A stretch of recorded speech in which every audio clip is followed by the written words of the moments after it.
சாதி சான்றிதழ் வழங்க கோரி மதுரை மாவட்ட ஆட்சியர் அலுவலகம் எதிரே குறிப்பிட்ட சமூகத்தினர் 2ஆம் கட்ட காத்திருப்பு போராட்டத்தில் ஈடுபட்டுள்ளனர். இதுகுறித்த கூடுதல் தகவல்களை நமது செய்தியாளர் ஹரிகிருஷ்ணனிடம் கேட்கலாம். வணக்கம் ஹரிகிருஷ்ணன், அங்கு ஆட்சியர் அலுவலகம் அருகே போராட்டத்தில் ஈடுபட்டிருப்பவர்களின் கோரிக்கை என்னவாக இருக்கிறது?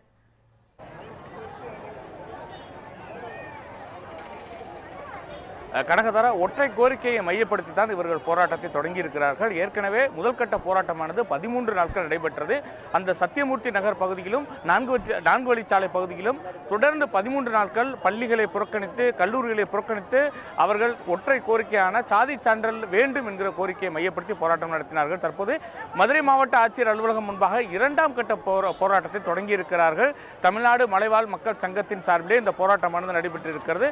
700க்கும் மேற்பட்ட காட்டு நாயக்கர் இன மக்கள் தற்போது இந்த போராட்டத்தில் ஈடுபட்டிருக்கிறார்கள். கை குழந்தைகள் முதல் முதியவர்கள் வரை இந்த சாதி சான்றிதழ் வேண்டிதான் இந்த போராட்டத்தை தொடர்ந்திருக்கிறார்கள். இந்த பகுதியைச் சேர்ந்த இந்த பள்ளிகளில் படிக்கக்கூடிய மாணவிகள் நம்மோடு இருக்காங்க, அவங்கள்ட்டே பேசலாம். இந்த சான்றிதழ் இல்லாமல் உங்களால் எப்படி இருக்க முடியுது? பள்ளிகளில் கல்வி கற்கவோ அல்லது வேலை வாய்ப்பு இதுக்கெல்லாம் போகிறதுக்கு என்ன சூழ்நிலை, என்ன கஷ்டப்படுறீங்க?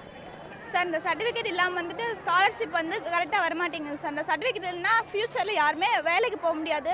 இந்த சர்டிஃபிகேட் இல்லைன்னா எங்களால் படிக்க முடியாது சார். ஆனால் கன்ஃபார்ம் அன்றைக்கே 13 நாள் போராட்டம் பண்ணி எங்கள் சர்டிஃபிகேட் கொடுக்குறேன்னு சொல்லி தான் சார் இவ்வளோ நாள் போராட்டம் தற்காலிகமாக நிறுத்தி வச்சிருந்தோம்.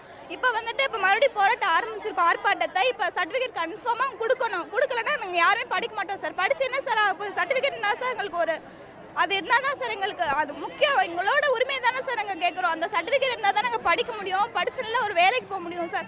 எங்கள் சமுதாயத்தில் நிறைய பேர் வேலைக்கு போய்கிட்டு தான் சார் இருக்காங்க. திடீர்னு இப்படி எதுக்கு நடக்குதுன்னு ஒன்றுமே புரியல சார்.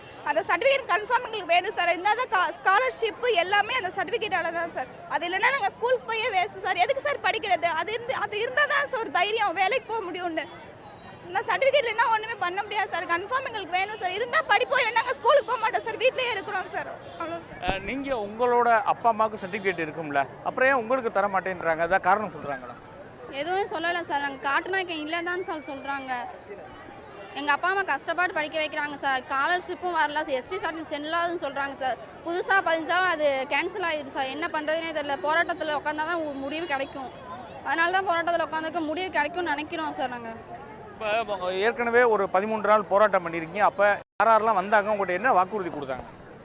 டெல்லி பாபு சார் வந்தார். அவர் நான் வாங்கி தரேன்னு சொன்னார். எதுவும் அப்போ எனக்கு அமைச்சர் வந்தாங்க. யார் வந்தாங்க சார்? அமைச்சர் மூர்த்தி வந்தார் சார். மூர்த்தி வந்துட்டு ஐவர் குழு அனுப்பிச்சு உங்களுக்கு சர்டிஃபிகேட் போட்டு தரேன்னு சொன்னார் சார். அவர் வந்தார். ஊருக்கு எந்த நடவடிக்கையும் இல்லை சார். அவர்லேருந்து இப்போ ஆரம்பிச்சிருக்கோம் சார். அப்பாவும் சட்டத்தில் வந்துட்டு அப்பா எஸ்டி அம்மா எஸ்டினா பிறக்கிற குழந்தையும் எஸ்டின்னு கொடுக்கணும்னு சொல்லி சட்டத்திலே இருக்குது சார். ஆனால் இப்போ இந்த ஆர்டிஓ அம்மா வந்துட்டு அப்பா எஸ்டி அம்மா எஸ்டி அது பிள்ளைங்க மட்டும் வேற பிசின்னு மாற்றி கொடுத்தா என்ன சார் நியாயம்? அதெல்லாம் எங்களுக்கு எஸ்டி சர்டிஃபிகேட் கன்ஃபார்ம் வேணும் சார். இருந்தால் தான் படிக்க முடியும். அது இல்லை நாங்கள் ஸ்கூலுக்கே போக மாட்டோம் சார், வீட்டிலே இருந்துக்கிறோம் சார். அவ்வளோதான் சார். கனகதாரா, இந்த மாணவியின் திட்டவட்டமான பதிலை கேட்டு இருப்போம். அப்பாவுக்கு எஸ்டி சான்றிதழ் இருக்கிறது, அம்மாவுக்கு எஸ்டி சான்றிதழ் இருக்கிறது, ஆனால் குழந்தைக்கு மட்டும் பிசி சான்றிதழ் எப்படி தர முடியும் என்கிற ஒரு கேள்வியை எழுப்பி இருக்கிறார். இதில் பல சிக்கல்கள் இருப்பதாக தெரிய வருகிறது. இந்த பிரச்சனைக்கான மூலக்கூறு என்பது ஒரு ஹைதராபாத்தை சேர்ந்த ஒரு மானுடவியல் ஆராய்ச்சி குழுவினர் அந்த பகுதியில் ஆய்வு செய்து அவர்களுடைய பழக்க வழக்கங்கள் மாறி இருக்கிறது. அதனால் அவர்களுக்கு பிசி சான்றிதழ் தர வேண்டும் என பரிந்துரை செய்ததனால் அந்த எஸ்டி சான்றிதழ் தர முடியாது என ஆர்டிஓ தகவல் தெரிவித்திருக்கிறார். அதன் அடிப்படையில் ஏற்கனவே 36 பேருக்கு விண்ணப்பம் செய்தும் அந்த சான்றிதழ்கள் கொடுக்கும் பணியானது நிறுத்தி வைக்கப்பட்டிருக்கிறது. தற்போது இவர்கள் விண்ணப்பித்தாலும் கூட அவர்களுக்கு அது ரத்தாகிறது. இந்த சூழ்நிலை தான் இருக்கிறது. ஏற்கனவே நவம்பர் மாதம் 13 நாட்கள் போராடினார்கள், தொடர்ந்து போராடினார்கள். அதன் தொடர்ச்சியாக மாவட்ட ஆட்சியர் அமைச்சர் மூர்த்தி ஆகியோர் நேரில் சென்று நாங்கள் ஒரு குழு அமைத்து தமிழக அரசுக்கு பரிந்துரைத்து உங்களுக்கு சான்றிதழ் வாங்கி தருகிறோம் என கூறினார்கள்.